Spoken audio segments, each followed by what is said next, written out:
Okay, so that means now that I have two different differential equations, I have sort of second derivative with respect to x equals k squared x. And I have a second derivative with respect to y equals negative k squared y. Right? So I have two different differential equations, and last time we talked about these differential equations are relatively straightforward in that I have a function, and if I take its derivative twice, I get the original function back, maybe with some constants out front. We have a couple functions that do that. We have sine, we have cosine, and we have exponentials. And so one of these is exponentials, one of them is sines and cosines, and it turns out the one with the minus sign is always the one that gets sines and cosines, because when you take a derivative, you'll end up with that minus sign there. And so my x function, again, just like the previous example, is the same. It's going to be a e to the kx plus b e to the minus kx. Again, since it's since we're taking two derivatives there, we need two arbitrary constants. In this case, a and b. I have no idea what a and b are, but that's what we're going to use the boundary conditions for. So same thing for y. Y is going to be a sine and a cosine, so that's going to be c times sine ky plus d times cosine ky. And so now I have everything I need. I just need to figure out what a, b, c, d are, and I can do that by applying the boundary conditions.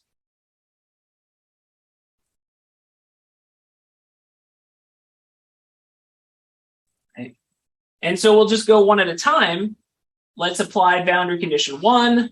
Boundary condition 1 says that y of 0 has to be 0. Remember, the first one is for the bottom plate, and that's at y equals 0. So my y of 0 has to be 0.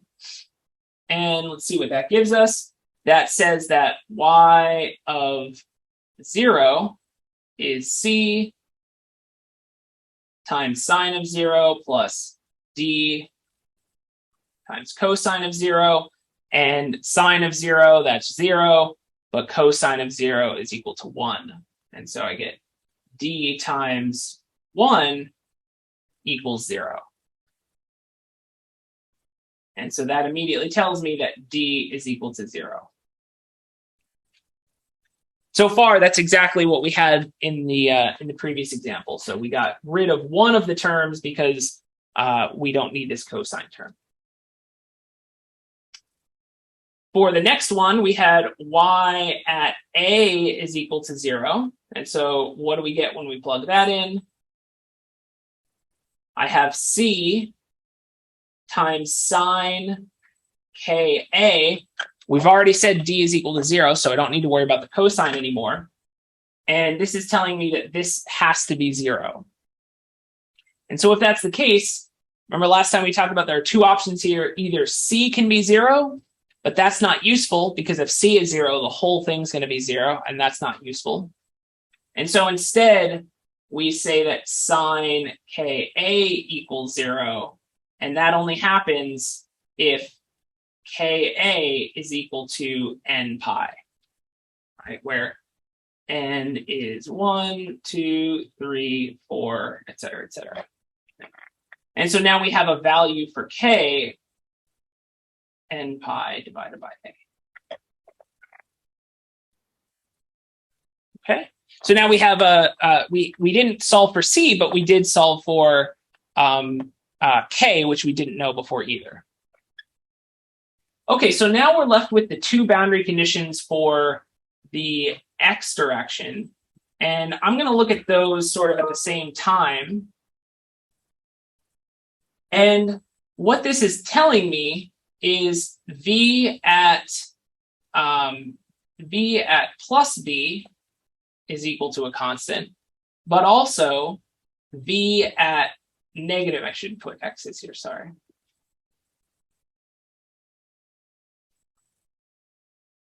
We're only talking about x here. So x at plus b is equal to v naught, and x at minus b is equal to v naught. And so if I look at those individually, if I look at just the plus b or just the minus b, it's not going to be easy to determine what these things are. And so instead, I want to kind of look at what I might expect this function to look like. And so it's telling me that when I'm on one side, I have a constant. And then when I'm on exactly the other side, I have the same exact constant. So this is telling me that x at negative b is equal to x at positive b. And so there are certain functions that do that, where I have the same value on the left side and the same value on the right side. This means that this will be a symmetric function, or sort of the mathematical description of that is that it's an even function, right? And just to remind you what those terms mean, an even function is a function where f of negative x is equal to f of x. A good way to think about that would be like a parabola. Yeah. All right, if I had a parabola, I would have a symmetric thing where whatever the value is on this side, it's the same as the value on this side, right? Plus x and minus x. I have the same exact value on both sides. Even powers of x, like x squared, x to the fourth, cosine is also even, right? Cosine is symmetric, so cosine x is also even. So we have a whole bunch of options for even functions. The opposite of that would be an odd function, which tells us that f of negative x is equal to negative f of x. The other way to think about this is it's anti-symmetric. So it's not that there's no symmetry. Instead of it sort of mirroring, it's going to kind of mirror and then flip. And so a good way to visualize that would be things like x cubed or any odd power of x. Right? So x cubed looks something like this, where whatever my function is over here at plus x, when I'm over here at minus x, it's the same value, but just in the other direction. So it's sort of opposite, right?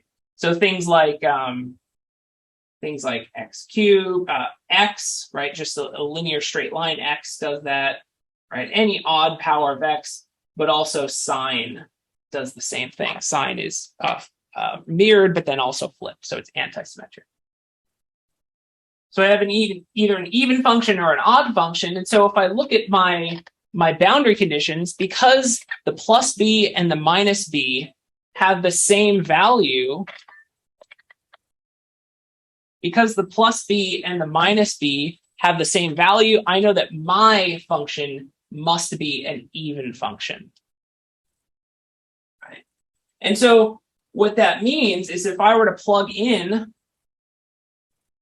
x of x, that's just a e to the plus kx plus b e to the minus kx.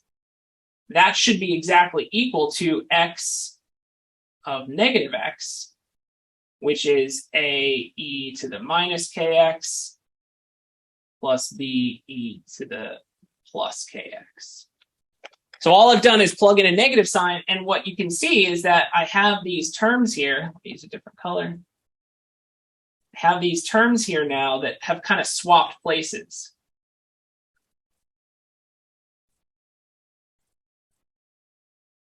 Right? I have the positive exponential has the a, but now on the other side, the positive exponential has the b, and vice versa for the negative exponential. And so what that tells me is that because this is an even function, I know that A must be equal to B. And so now my value of, or my function for x of x is equal to A, and I'm just going to replace B with A now. And I can pull it out and get something like this.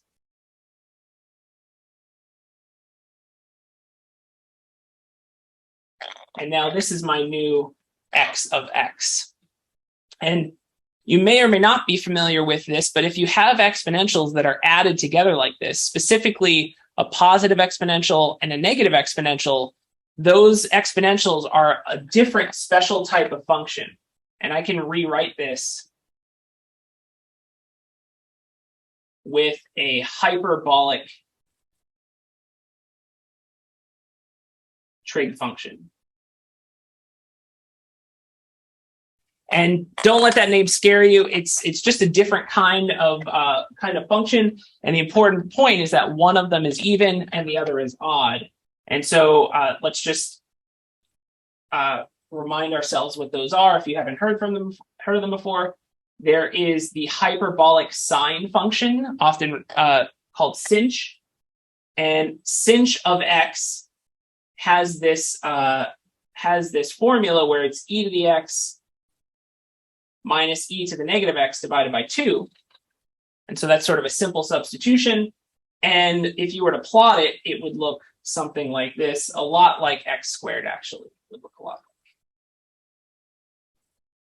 like. Right? And the important point here is that this is an odd function. As opposed to the other one, this is the hyperbolic sine. The hyperbolic cosine, or cosh x, is the same thing, but you add the exponentials together instead of subtracting and divide by 2. And so the cosh looks something like this. Kind of looks like a parabola, but it doesn't go to 0 at the bottom. And because it's sort of symmetric here, this is an even function. And so what we have here, we have this exponential where we added them together. So our x of x we can rewrite as cosh.